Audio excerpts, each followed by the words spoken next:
Hello, hello, Joyflu group. Happy Friday. It's been a really big week for me. I was going to do this live yesterday and I didn't. Instead, what I did is I kind of typed up what was coming through, what my message was. And the reason I didn't do it, there's a couple of reasons, but the main one is I just had so much emotion around this topic. I knew it wasn't going to be possible to do the live without really getting quite upset. I still might today because I'm going to stick to the contents. So yeah, the heading of this live is Are You Okay Day? And it's okay if you're not, because our house is on fire. And so, as I said, I did type this up yesterday as an alternative to doing the live. So I'm going to partially read it out and just see how we go. So thanks for listening. So yesterday was Are You Okay Day?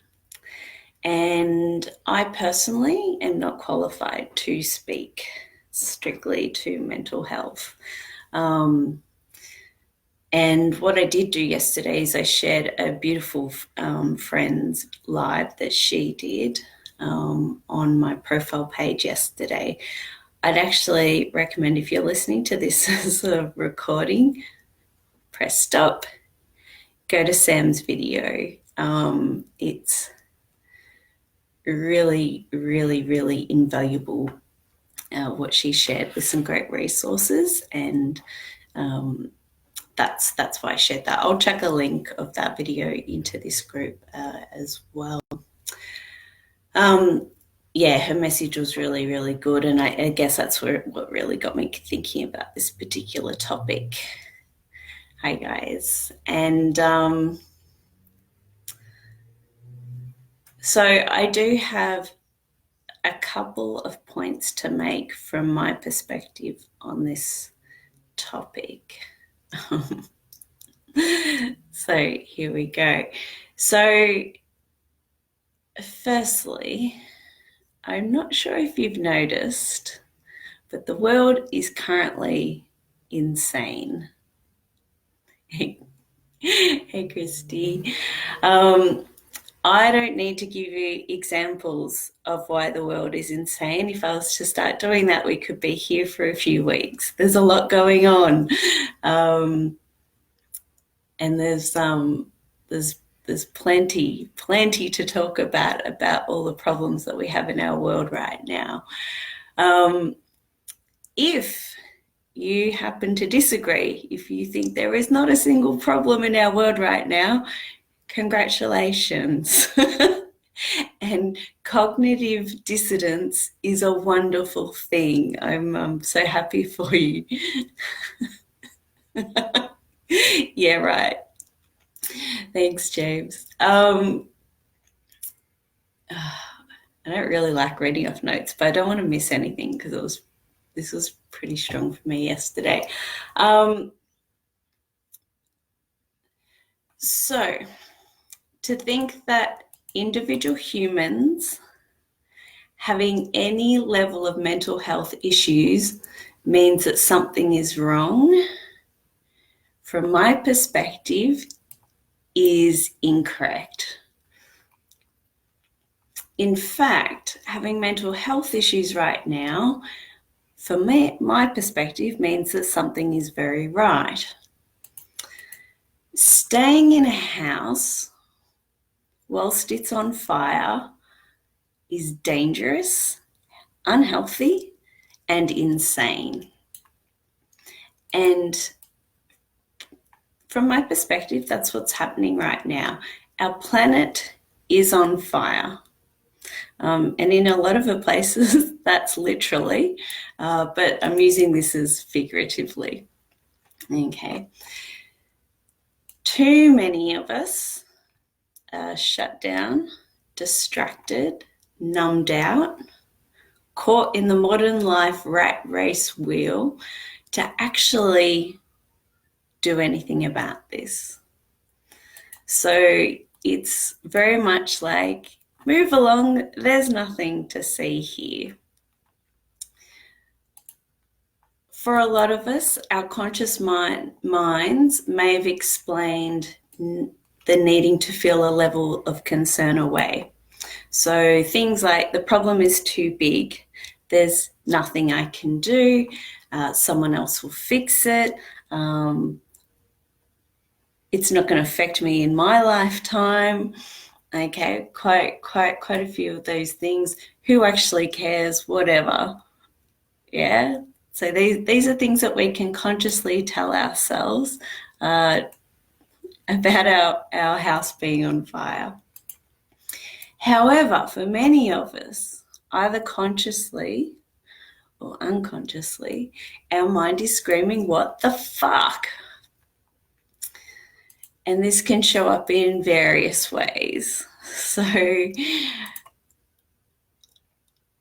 for me, Joyflu, this group, this concept, this sharing, is my medicine. This is what I do. This is my attempt to put the fire out. And yes, I agree, this is a total Band-Aid.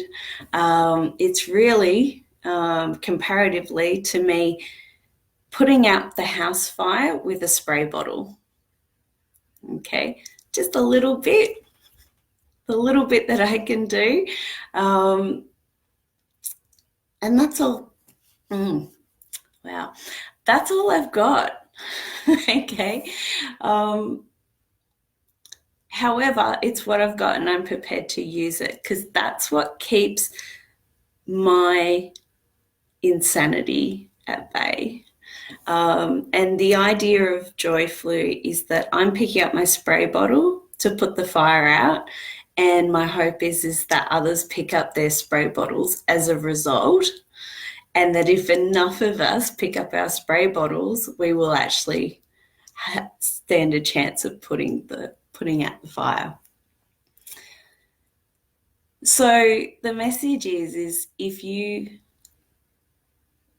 are depressed, not okay, or suffering in any way, it is totally okay and it is normal because a house is on fire.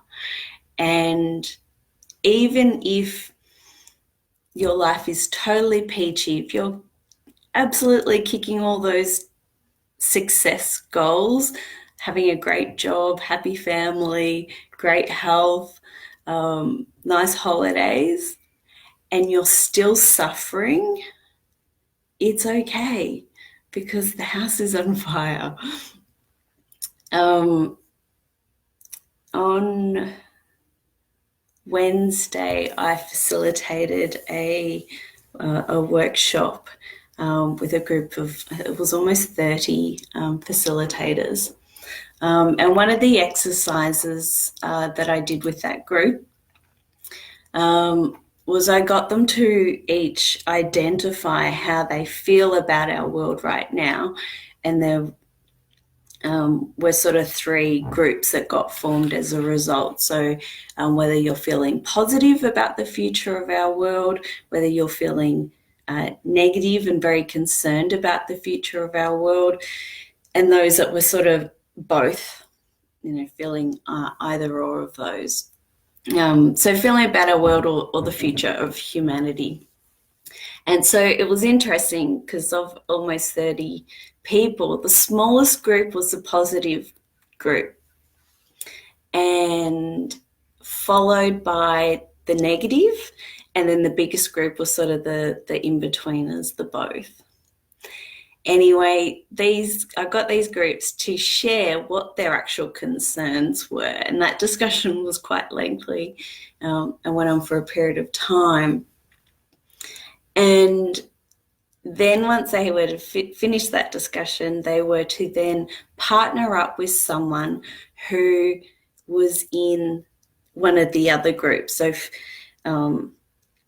you weren't to partner up with someone that was in the same group who felt the same way about the future of humanity. Anyway, then they were to go more into solution mode and look at what their role as leaders and facilitators actually has in resolving some of the issues and the concerns that people had. And what was really interesting is that the negative group literally ran. I'm not joking, they actually ran to go find people who had a positive view. And it was really quite heartening, some of the things that then came out of them partnering up with someone who felt differently to their particular view on the world. And as I said, really quite heartening.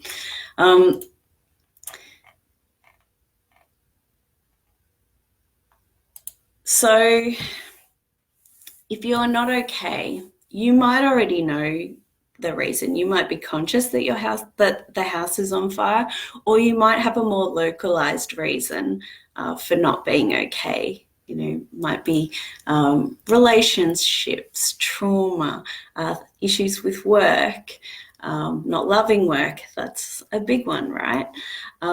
Family or health issues. Okay.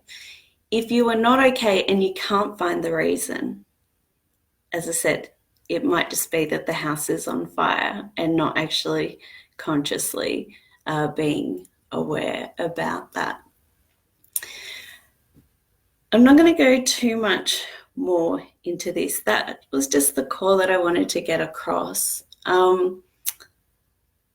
Supporting loved ones with depression has and continues to be an ongoing challenge for myself, and still an area that I very much need to improve on. I'm a natural problem solver, and particularly with my toolkit in personal and professional development, it's my natural way is to go straight to solutions mode. I do this for myself as well. And very much of late, my solutions actually involve just creating the space and leaning into the discomfort of unpleasant emotions.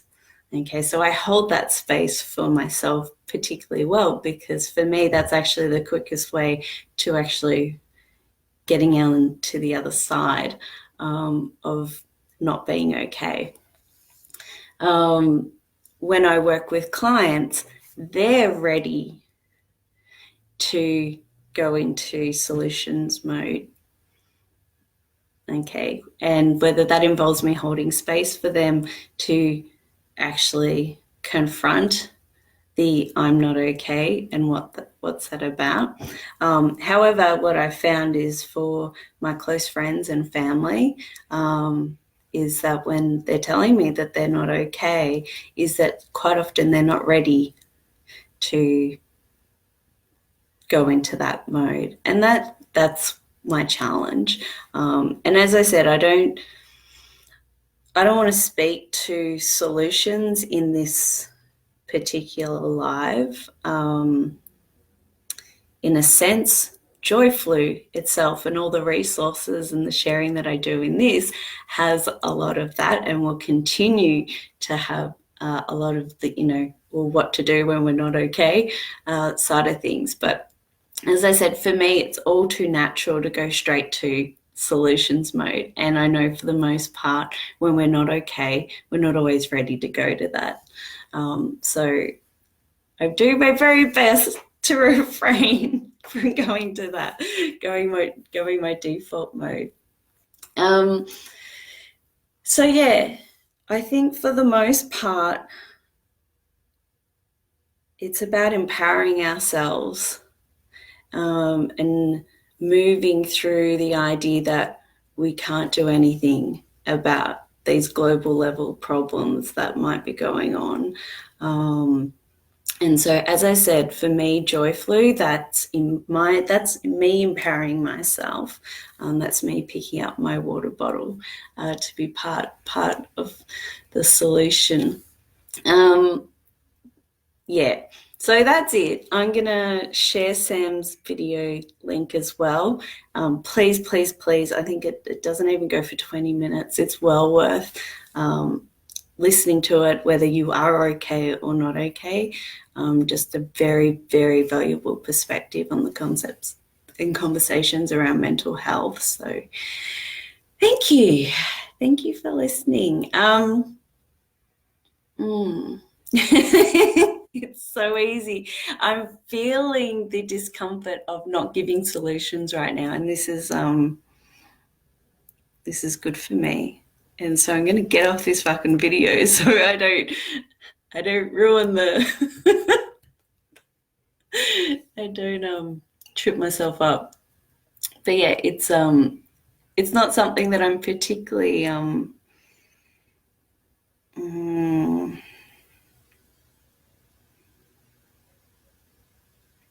yeah, look, there's a range of things, and I'm going to sit with that because I can feel the emotions coming up around it. And I guess it's really realizing that my default modes aren't always what people need, and I want to be what people need.